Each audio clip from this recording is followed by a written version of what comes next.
Good morning. So good to see everybody this morning. So good to see you all. What a beautiful day. Let's sit tall. We'll close the eyes. Take a nice breath in, nice breath out. And just allow yourself to land softly.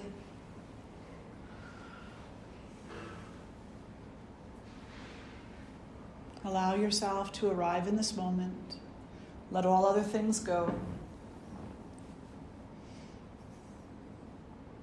Let your worries and concerns rest off to the side for a little while.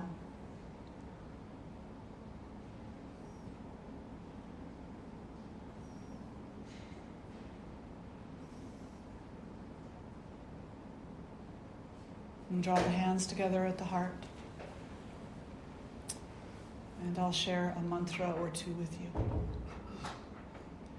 Guru Brahma, Guru Vishnu, Guru Devo Maheshwaraha, Guru Sakshat Param Brahma, Tasmai Shri Guruve Namaha.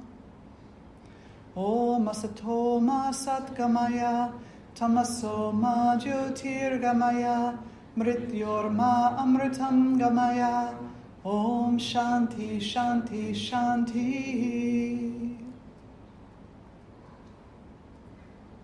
And releasing the hands, fluttering the eyes open. And here we find ourselves for another conversation on spirituality. And so we're currently working our way through the yamas and the niyamas. And today we find ourselves with the third of the niyamas, tapas.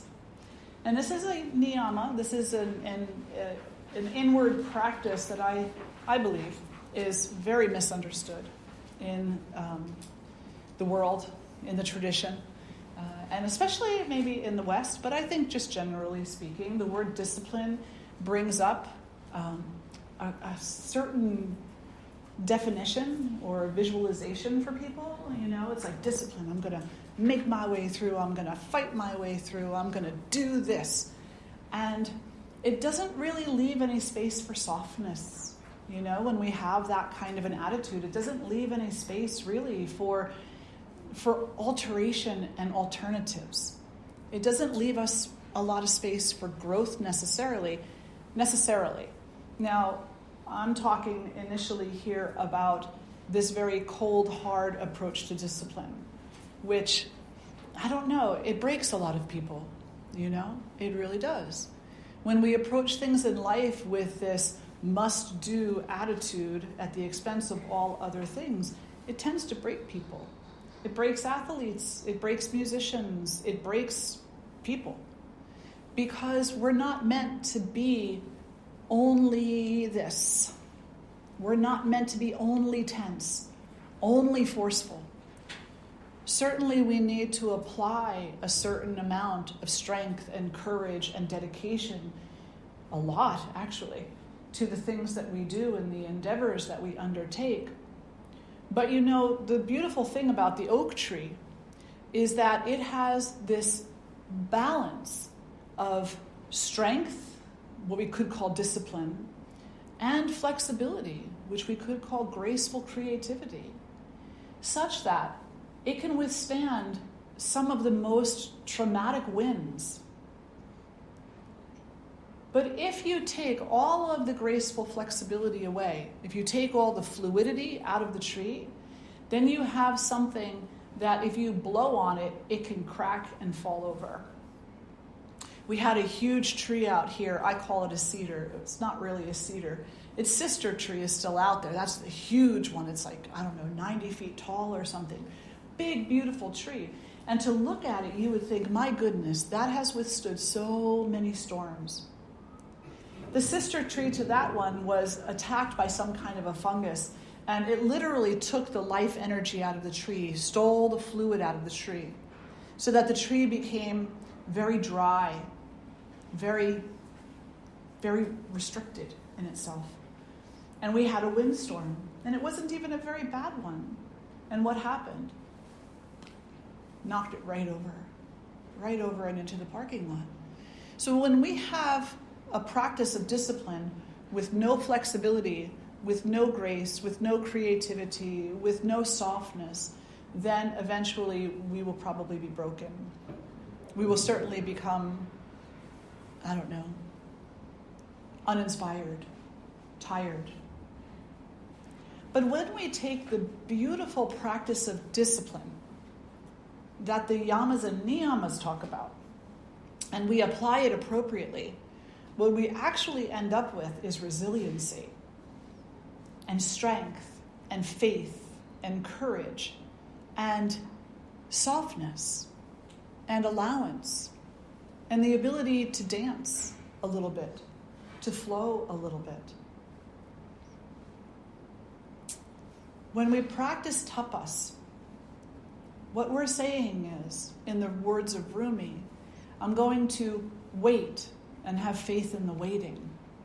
And while I'm waiting, I'm going to do the work necessary. The work necessary depends upon what your goal is. And we all have goals. So in the traditions, when we hear people say you shouldn't have any goals, we know that that's not entirely true. Because peace is in and of itself a goal. So we automatically have goals. And discipline is the ability to work mindfully and usefully toward those goals without allowing the discipline to become a harm in and of itself. What happens when discipline becomes a harm in and of itself is that we become fundamentalists. And every single one of us have read in the newspapers over our entire life what fundamentalism does to people. It causes them to become violent. It causes them to become harsh, unkind, not compassionate, not inclusive. It causes people to see things in tunnel vision. It can be this way and only this way. There is no other way. And if you do it another way, then you're wrong and you're in my way. This is not what we want. So we practice discipline in a way that empowers us to be resilient in the face of diversity, to see the different ways things are done and to have a deep appreciation of that. And to maybe even cultivate the courage within ourselves to try things a new way. Try things a new way. You don't have to go cliff diving. You can if you want to. I'm not. But maybe walk a little slower. Maybe talk a little slower. Maybe eat your food a little slower. Maybe sleep a little longer. Maybe go out in nature a little more often. Do things a different way. And grow within yourself a greater appreciation for the diversity that exists. Don't be afraid of it. This is the other thing we do. When we talk about discipline, we think it really applies to certain things. It applies to sports. It applies to music. It applies to getting the goal done, right? But actually, to allow yourself to spend more time in nature is a discipline. Do you know that? Because you have to change your way of thinking. You have to learn how to stop looking at nature as not worth your time, not worth your investment. Change your attitude toward that, and then begin a new pattern of behavior of taking hikes or walks, or just sitting outside under the sun or stars. So any kind of a change that we're looking to make is a form of discipline. Initially, it's not easy. It's like coming into a yoga posture you've never practiced before. You fumble, you stumble, you fall. You're like, oh my gosh, what was I thinking? But you have some faith. You work through what has to be worked through. And you do so with the understanding that this has something to teach me. Number one, this has something to teach me. Number two, this is somehow going to change me on a little tiny level or on a massive level, who knows? But somehow it's going to change me. And number three, this too is sacred. So this experience, new as it may be, difficult and awkward as it may be, is an opportunity for me to rise above my thoughts of my little self and how small I am and how insignificant I am, to rise beyond those thoughts and to allow this moment to become an offering. An offering. If you're comfortable in offering to God, to Goddess, if that's not the word that you use, then whatever word you use. Seeing this moment as not just a mundane waste of your time takes discipline. But it takes the kind of discipline that's infused with love, not the kind that's cold and hard. If we only practice cold, hard discipline, we will never see this moment as being anything other than a tedious arrangement of, time that is keeping us from our goal, something to work through. But when we infuse our discipline with love, then we say, I don't mind being here. I don't mind being here because this too is sacred. This is the point. The point is not tomorrow. Tomorrow may not come. Maybe the planet gets hit with an asteroid, Happened before, could happen again. We don't know. So tomorrow isn't really what matters. If you take care of now, tomorrow is taken care of. And if you neglect now, tomorrow is also taken care of, just not in the way that we want it to be. The more work we're willing to do now to bring our bodies and minds into greater alignment with our spirit and our heart, then the more whatever tomorrow does bring to us, we're able to deal with. We're able to face, we're able to sit with it. Because we will have cultivated within ourselves the resiliency to withstand, the resiliency to understand, and the resiliency to overcome whatever the ego thinks it needs to overcome. Overcome the ego. Overcome the ego. Does that make sense? Yeah. So as I'm thinking about it today, because, we've been doing this systematically, so I knew I was talking on Tapas today, and all these thoughts are just coming through. I'm like, oh, and this, and that, and this, and that. And I'm excited about this topic because discipline excites me. It does. I used to take opera lessons. Yeah, when I was 9 years old, I was accepted into these opera lessons with a very well-known opera singer. And typically people don't start, women particularly, don't start opera lessons until they're in their early teens, sometimes as late as 16, because the voice has to change. But she was so taken. She was like, no, I will take you on right now as my student, absolutely. But I didn't want to learn opera. I wanted to be the next Janis Joplin.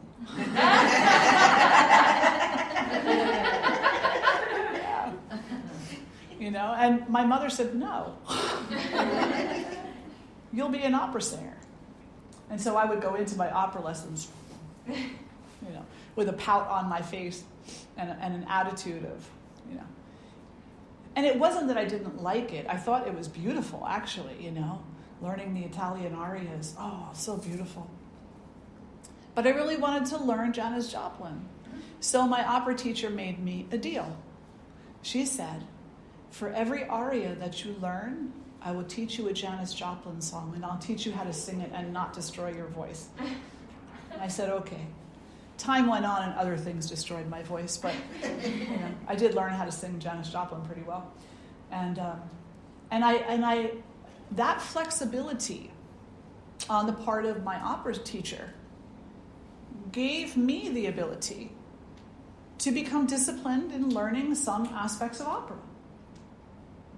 Had she met me with the same fervor that my mother met me with, it wouldn't have worked. I would have just kept pouting. And the pouting is a shutdown, right? Pouting is a shutdown and saying, I'm not going to do this. I may look like I'm doing it, but I'm not going to do it. And I'm not going to love it. And I'm not going to appreciate it. And I'm not going to see it as sacred. I'm just not. I'll go through and fake it so I don't get in trouble. But I'm not going to do it. But because this teacher was very wise, and she saw that cold, hard discipline doesn't always work, she showed me how to sway and bend a little bit, how to cultivate the skill, but also embrace the creativity, how to fall in love with it. And ever since then, even before then, but definitely ever since then, I have a deep love for all types of music, including opera. And I also have some understanding, although I've forgotten most of it by now, but I have some understanding of the specifics of opera and why things go in the meters they go in and whatnot, and the voices and what it takes for those singers to sing like that, you know. So when we cultivate discipline through love, what we're doing is opening up our world for us. We're opening up our perspective and our ability, and we're saying, I'm really going to be part of this. There's going to be some enjoyment here for me. There's going to be some difficulty. Absolutely. But it's okay, because I'm cultivating the faith in myself that I'm strong enough. I'm strong enough to do this. There's an old saying, the universe will never give you anything you can't deal with. And I had a student one time who we were having a conversation, and she said, please don't tell me the universe won't give me anything I can't deal with. I hate that saying. And I was intrigued by that. I said, why do you hate that saying? She said, because I can't deal with it. Because I just can't. I don't have the discipline. And I looked at her and I said, but you are dealing with it. She said, no, I'm not. I said, yes, you are. You don't really have a choice. You have no choice. You will deal with whatever comes your way. You just may not like the way you're dealing with it. So to say that you don't have the discipline to deal with something is actually an ignorant statement. You do, and you will deal with it. And then the ego will come in and say, but you could be eating ice cream. You could be at the beach. You could be having Rachel's chocolate chip cookies, which are very good, by the way. I had to have one. You know? And so those types of thoughts really limit our ability to recognize and embrace our own strengths, our own abilities, our own resiliency. So the more that we move away from those thoughts, and we don't move away from them by pushing them away and saying these thoughts are bad. No. We move towards something with love, and we also move away with love. We flow with love in both directions. And this way, we don't cultivate within ourselves, you know, that cold, hard discipline that is, that negates in a way that's harmful. If those thoughts are there, they're there for a reason. They're there because that's the way we've been trained in this life. That's the way we've been told we should think. That's the way we see others do. We've learned by example. We just accept that and we say, okay, but it doesn't really work. It doesn't really work for me that way. So it played a part. It taught me something. So now I'm going to go on and learn something else. I'm going to learn something else. And we utilize our discipline in love to move away from the harmful behavior or the useless behavior or the behavior that doesn't have a purpose for us in that moment. And we move toward what does, or what we think does, right? Because the reality is this, and this is a very large discipline also, to be able to understand this. It takes discipline. Every single thing has purpose for you, no matter what it is. No matter whether you like it or you hate it or you're somewhere in between. No matter whether you think those friends on Facebook should be deleted or that these other friends should be embraced, it doesn't matter. It all has purpose for you. All of it. If the ego jumps up and says, no, not really. Those people, I don't like them. They don't have purpose for me. I'm done with them. I've outgrown them. Really? Maybe they've outgrown you. You know? You came together with purpose, and you separate with purpose also. So be mindful about the way you separate from people. Be mindful about that. Because you're not meant to just kick people off to the side and say, I don't have any use for you. That's harm. That's violence. You don't do that. We recognize that people ebb and flow. Ebb and flow. And so do we. So we don't look at other people and say, get out of my way. We appreciate and respect their journey. We appreciate and respect their journey, and we don't let the ego tell us that they're worse than we are, better than we are.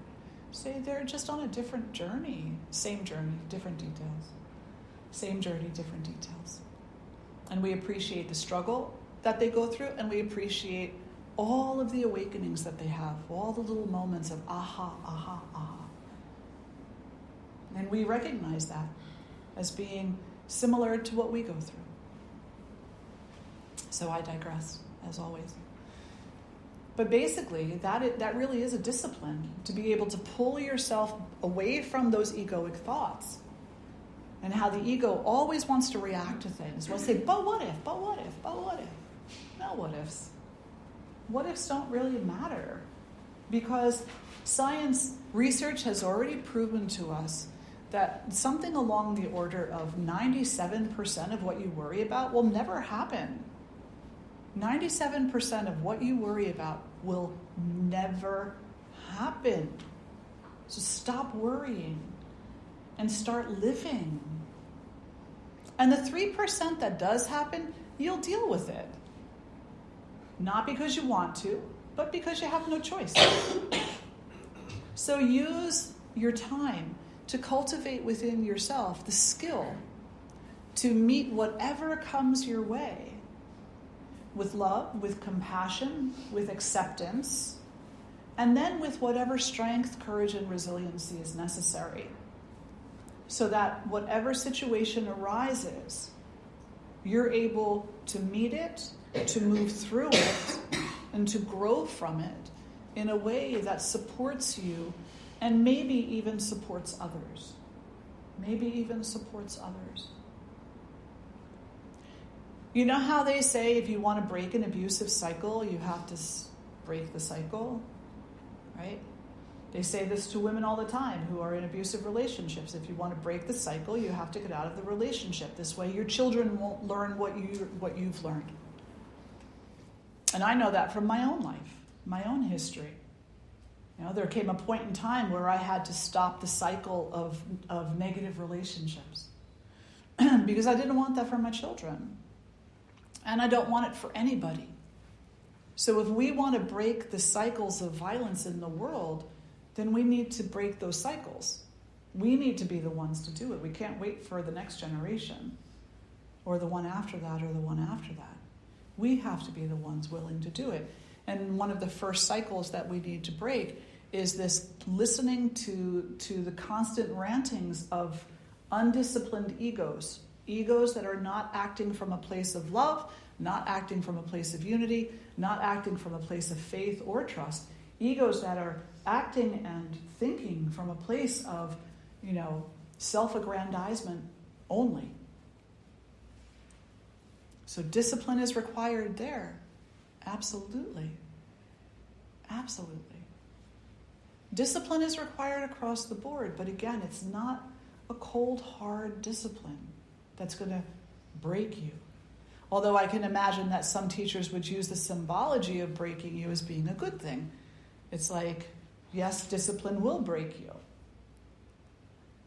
It'll break you in a way that allows the light to shine. So even there, they're talking about this discipline with love.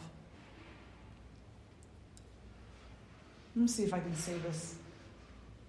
The ultimate goal, if we were to have one, of yoga and of Vedanta and of spirituality is to come to know the divine, is to come into deep, intimate relationship with that. And that deep, intimate relationship is a relationship of love. If we spend our human lives cultivating cold, hard discipline that is loveless, how on earth will that lead us to the unconditional love of the divine? They're two opposite things. You don't find your way to love by way of lovelessness. So everything we do needs to be infused with some compassion and some love. It has to be. So the next time that you do something, you set yourself an intention. New Year's is coming up, right? Lots of people are going to be setting intentions that they're not going to keep. You might try a little bit, but typically they say like some crazy number, like 90% of people don't keep their New Year's intentions. Maybe a week or two and then they fall off. So instead of, when that intention falls off, really hating on yourself and being down on yourself, practice the discipline of love and say, the thought was there for a reason. Whatever part of it I worked with for whatever amount of time was done with purpose. And now I'll have this moment with whatever purpose is here. And I will love myself through all three. It's so much easier. And not easier for the ego, but easier to grow and bloom. It's easier to grow and bloom when the environment is full of love. When the environment is full of intention. So we have the discipline of intention. The discipline of intention is saying, and everybody has said this at some point or another, my intention is to live a happy life. We stop there. And we say, why isn't my life happy yet? What is happy? What is that to you? What does that mean to you? I don't know. I just know this isn't it. Well, how will you know when it arrives if you don't have an idea of what it is? So I love Swami Dayananda says in his book on the Tattva Bodha, he said, it's not that we want a happy life, we just want a life free of suffering. It's not that we want a happy life, because we don't even know what that is. We haven't defined it for ourselves, unless we have. But generally speaking, what we actually want is to be free of suffering, to be free of unhappiness, to be free of inconvenience, to be free of struggle, to be free of conflict. That's actually what we want. And so maybe freedom is happiness. But if that's what we want, then we have to practice the discipline of understanding what stands in our way, what stands between us and happiness, between us and freedom. And then we have to cultivate the discipline to make the changes necessary so that those obstacles become smaller and smaller and smaller and eventually disappear. But that's not done by hammering a nail on the head, because eventually you're going to hit your own thumb. No. It's done through respect and gratitude and envisioning and appreciation and acceptance. And seeing this is my work too. When I was envisioning this ashram, I would go to my husband and I would say, I see this and I see this and I see this and this. And he would always say, that's nice. That's a good retirement plan. Like, no, not a retirement plan, honey. No. But the goal was, of course, to manifest a space. And at any moment of time, I could have just sat there and said, well, how come it hasn't happened yet? Why hasn't it happened? Because I wasn't done with the work. And I'm still not done with the work. And I will probably never be done with the work, because the work is ongoing. So I couldn't let little delays and little uncertainties and, some people telling me I was a little crazy for thinking this. And I couldn't let those things stop me. I couldn't let my own ego stop me. I had to just keep doing the work. And the work was the visualization and the acquiring of the necessary skills and the willingness. One big question that my husband always asked was, are you sure you want to live someplace where people are walking in and out of the building all the time? Very little privacy. And I said, sure, I'm okay with that. If that's what it's meant to be, then that's what it's meant to be. And I'll cultivate the resiliency necessary to allow that to happen. Because you might be surprised to know I'm not a highly social person. I like my privacy. I like my quiet time. I do. I enjoy time with myself, But that's okay. I enjoy time with you too. So I cultivate the skills necessary to be able to have an open door like that. And then it was like having to know things, having to understand the boiler system.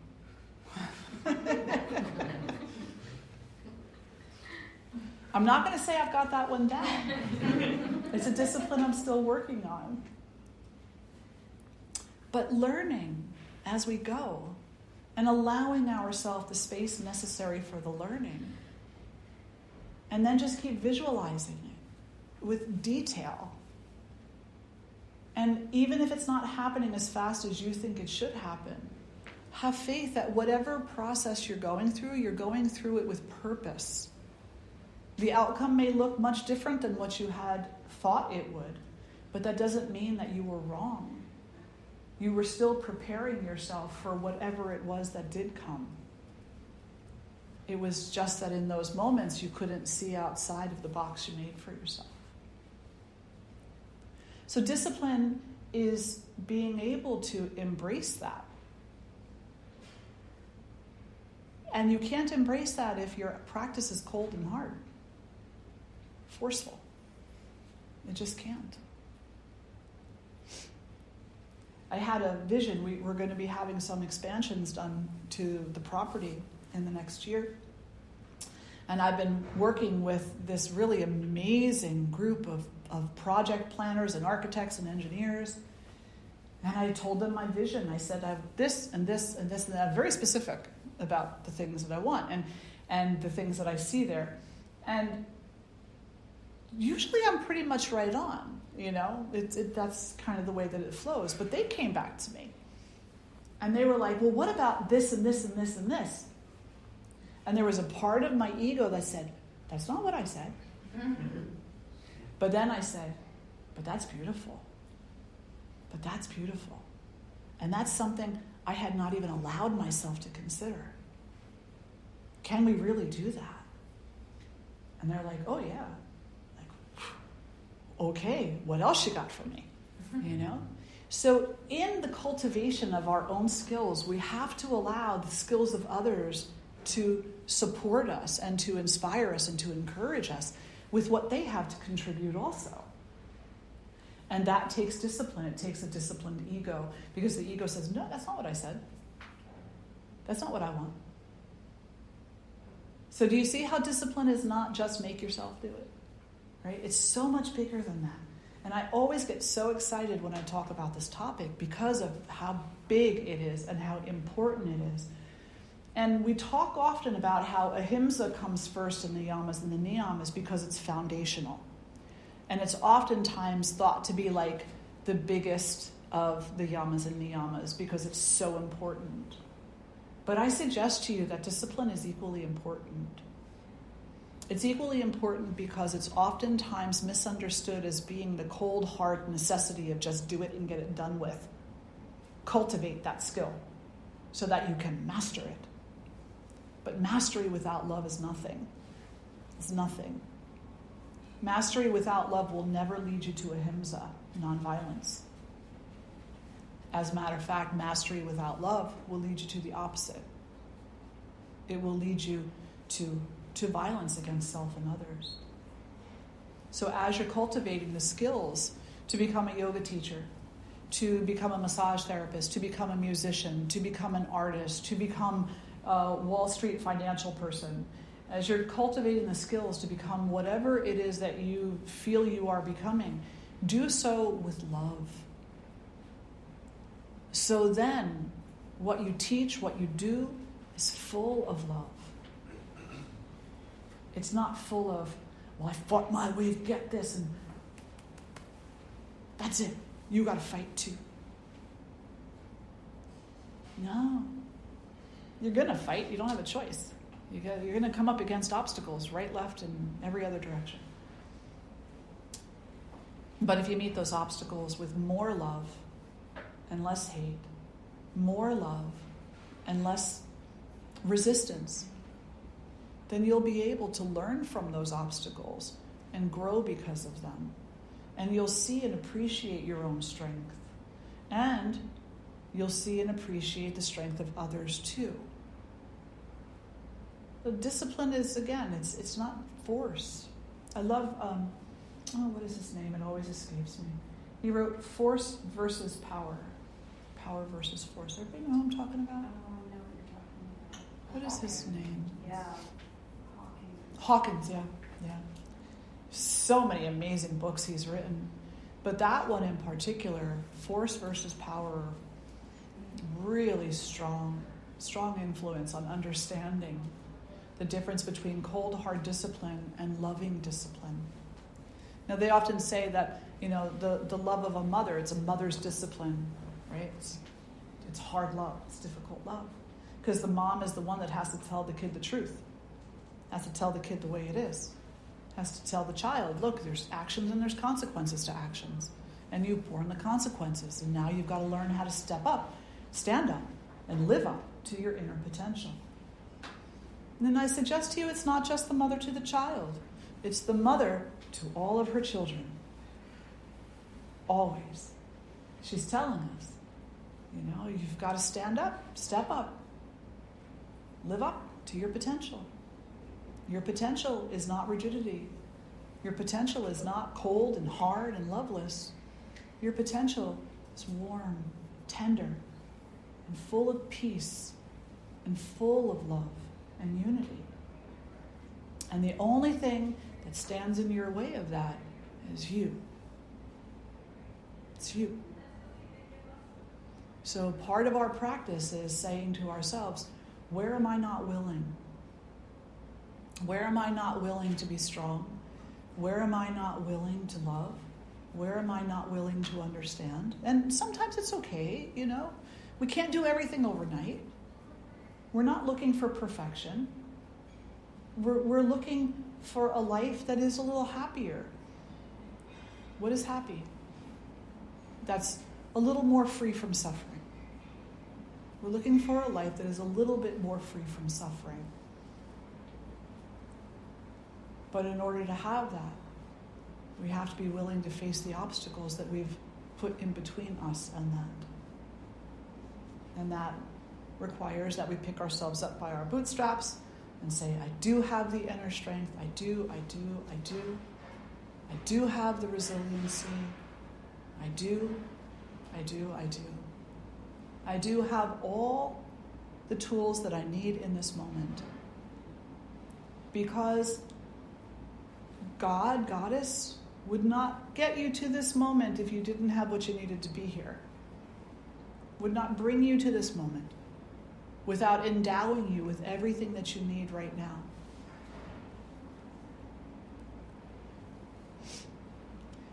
We took our grandkids to the beach when we were in Virginia. And Elena wanted to build a sandcastle. He said, looking around, she's like, where's my shovel? I don't have my shovel. I can't build my sandcastle without my shovel. Where's my shovel? Honey, you buried it in the sand. Give me my shovel. How many things have we buried in the sand that we need to build our castle? So it's not a matter of, well, I have to learn how to be this way. No, you already know. You do. It's just that your shovel's buried in the sand and you've got to reclaim it. You've got to find it again, rediscover it, And if we just have an emotional outbreak, sometimes that serves purpose, but more often than not, it stops us from seeing that we really actually do already have all the tools we need to be in this moment, whatever this moment entails. And so a little bit less with the emotional, outbreak, and a little bit more with the deep breathing and the being and the love and the appreciation. A little bit more with the faith. A little bit more with the vision. That this moment arrives exactly as it is meant to. I encounter this moment exactly as I am meant to. And whatever comes from that engagement between myself and this moment is exactly what it is meant to be. And if my ego is not happy with that, oh well. Then I guess I have to cultivate more love for whatever is. I guess I have to cultivate more love for myself. I guess I have to cultivate more acceptance. I guess I need to cultivate more envisioning, more faith. And eventually what happens, we think the ego is so strong, and it is, but eventually what happens, the more we cultivate these other qualities that are set forth in the yama and the niyama, the more we realize how weak the ego actually is. The ego is whining, "Where's my shovel? Where's my shovel? I want my shovel." That's the ego. The ego is very good at whining. The ego is great at being, momentarily satisfied with what it gets if it wants it. And being amazingly annoying when it doesn't want what it received. That's not strength, right? That's just drama. That's just whining. For us to stand strong in the spirit of our heart and soul requires us to move a little bit beyond the whining and the gimme, gimme, gimmes, and into the place of this too is sacred. But be able to say that on a regular basis does require discipline. And as I've said 20,000 times today, not a cold, hard discipline, but a discipline of absolute love, absolutely. Absolute love. Absolutely. Do a time check. I'm on track. Thoughts or questions or reflections? We have lots of you today. I can imagine somebody must have something to say. Charles, what do you say? I say so many things. It is so challenging to remain in that kind of discipline when you are confronted with the loss of your shovel. That's good. Yes. And I lost my shovel last night.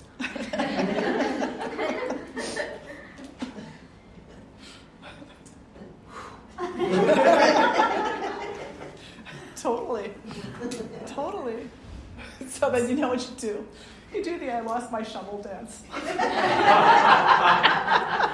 I'm going to remember that. That's all. I lost my shovel is a new song. Yeah, totally. I've lost my shovel and I know where it is, but I'm not going to tell anybody. Including myself. You gotta acquire another shovel to get your other shovel.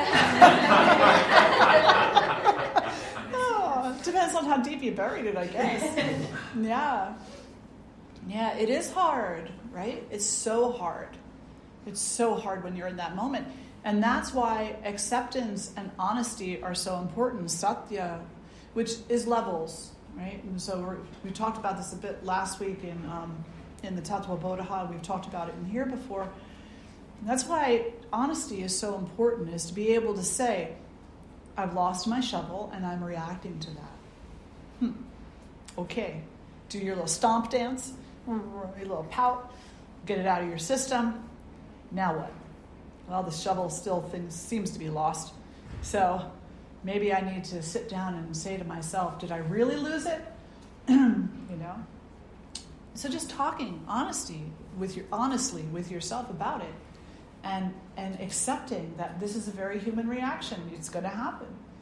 And not seeing it as a flaw or, that now you're a bad person because you're not supposed to feel that way. No, just bring yourself back to the breath, back to the truth, back to the reality of the moment. And the reality of the moment is, I'm having a reaction to what I think I have lost, so let me breathe in and out and rediscover it. Where might it be? That's hard. Kelly, you wanted to say something. Well, I appreciate that, and I see the difficulty in the... I'm seeing a lot of attachment with the shovel, and it's similar to what you said, that everything is here to teach us something.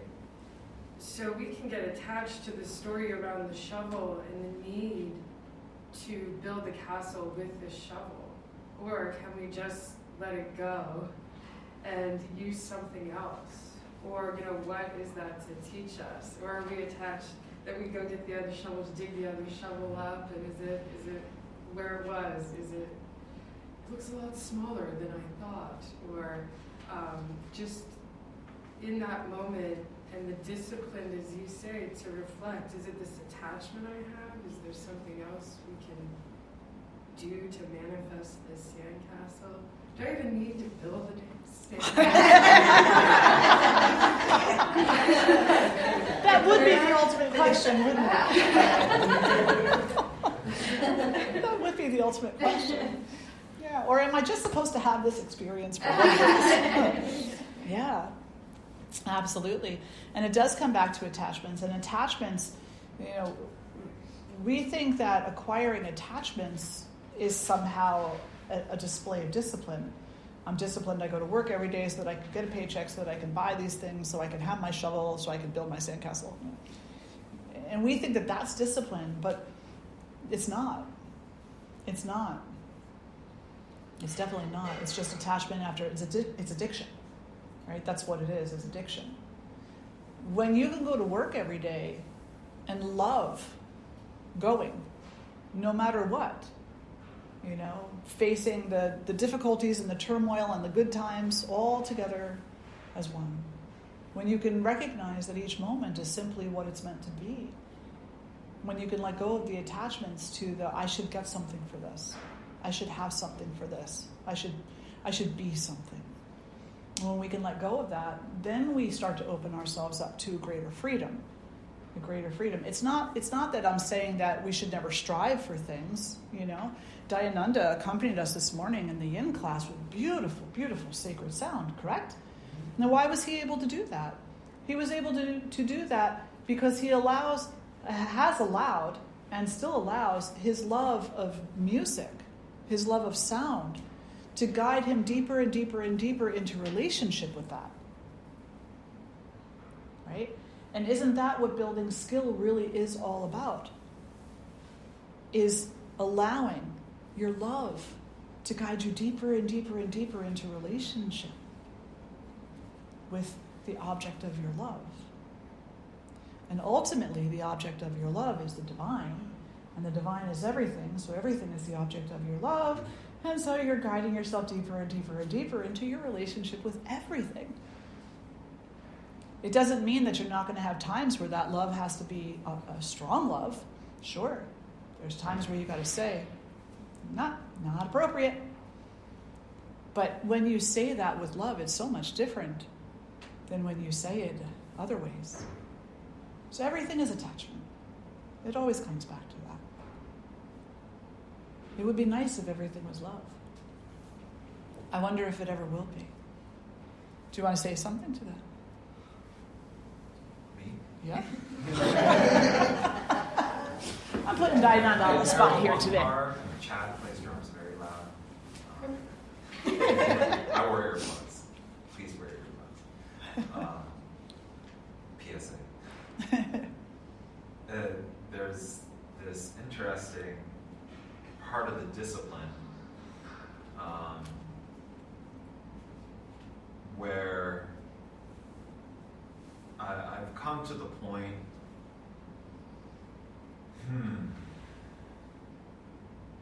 in this situation that I found myself in,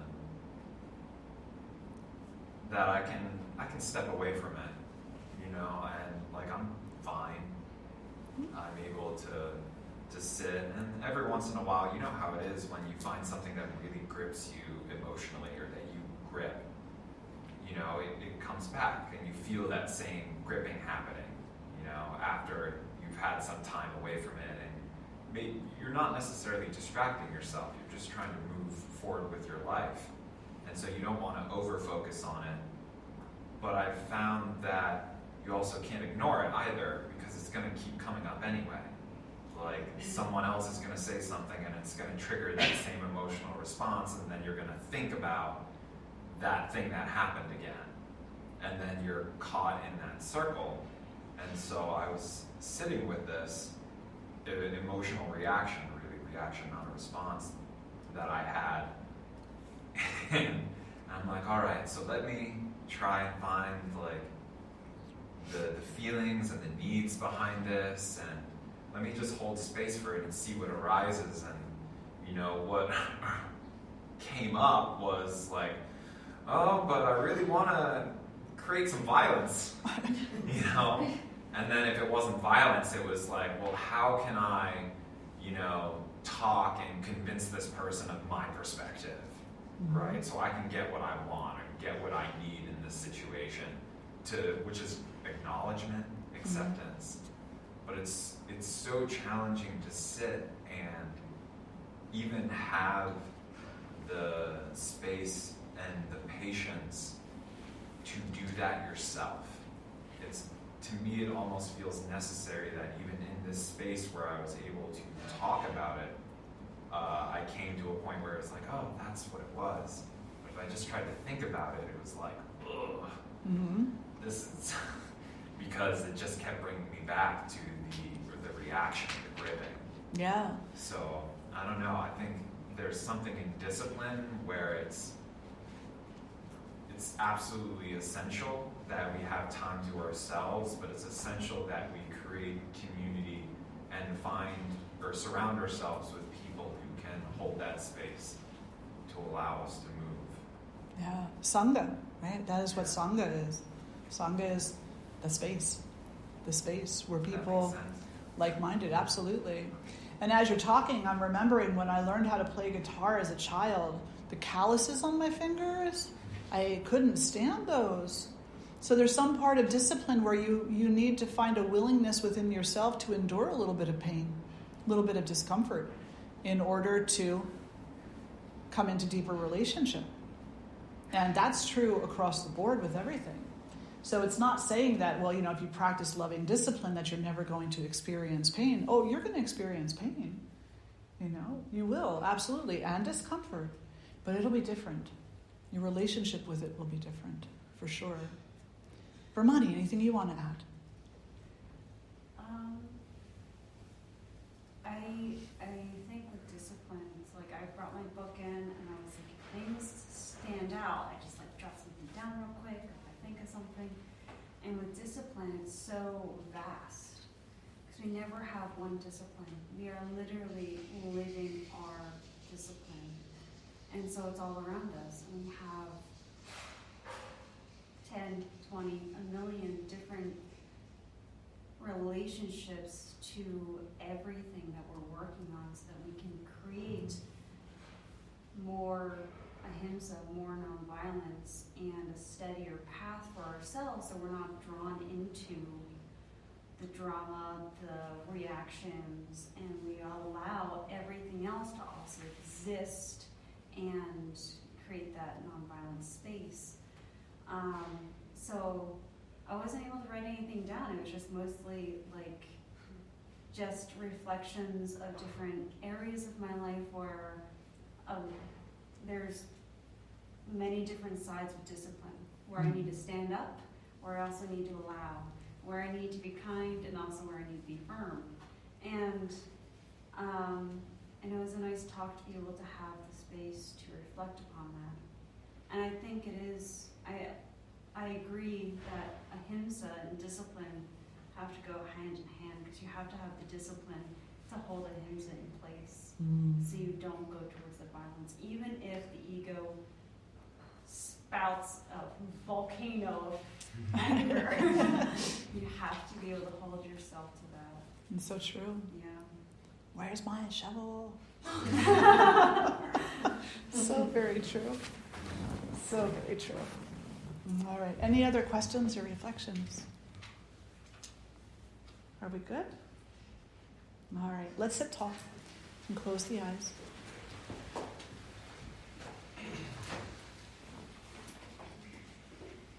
And just take this moment to reflect on your own life in recent days. Where are you approaching relationships from a space that is something other than love? Where are you applying cold, hard discipline or avoiding discipline? Avoiding it because you feel that it's intimidating. You feel that maybe it's not conducive to freedom. And then just imagine that if you brought a loving discipline to that relationship, to that circumstance, how it might change things, how it might free up the flow, the evolution, how it might free you to have a different experience of yourself and a different experience of this sacred creation.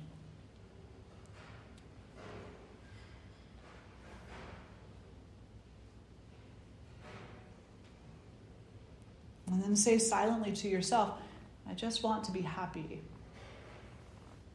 But actually, what I want is to suffer less and to be alive more in the moment with joy and love and gratitude and faith and devotion.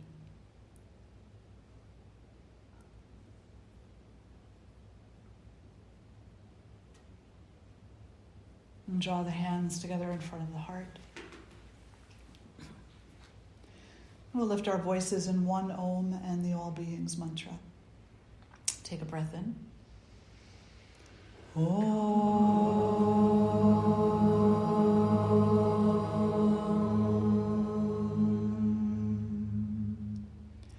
Loka samasta sukhino bhavantu. Loka samasta sukhino bhavantu. Loka samasta sukhino bhavantu. Om Shanti Shanti Shanti. Hari Om Shri Gurubhyo Namaha. Hari Om. Now and always, honoring your light and the light of all beings everywhere. Om Shanti Shanti Shanti. Om peace, peace, peace.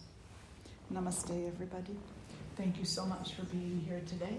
So wonderful to see each and every one of you.